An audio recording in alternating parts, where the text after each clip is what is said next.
My question is, what's the best way to explain the concept of tawheed, which is the oneness of Allah, to a person from a non-Muslim background?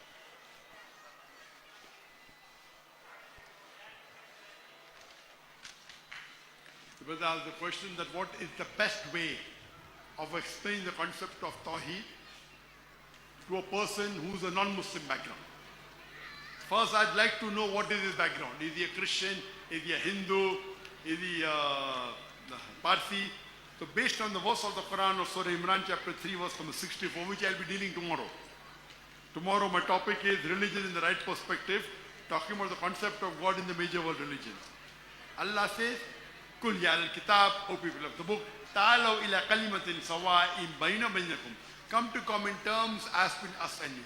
Which is the first term? Allah na'budu illallah. That we worship none but Allah. Wala nushrika bihi shay'un. That we associate no partners with Him. Wala yattakhidha ba'duna ba'dan arbaban min dunillah. That we erect not among ourselves lords and patrons other than Allah. Fa'in tawallu. If then they turn back. Faqulu shadu. Say be witness. We are Muslimun. That we are bowing our will to Allah subhanahu wa ta'ala.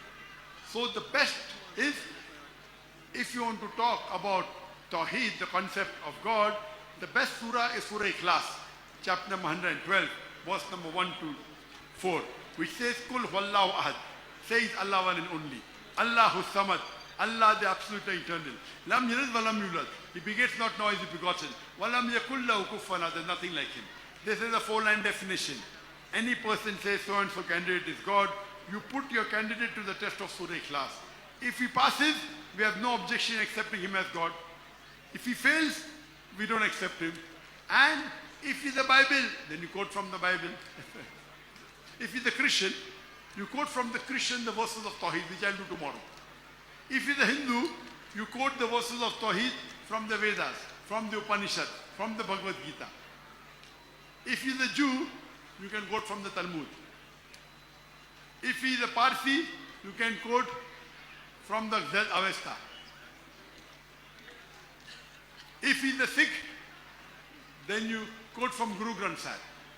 And there's another talk I've given, concept of God in the major world religion. So if you see that video, and if he's an atheist, there's a talk of mine, does God exist?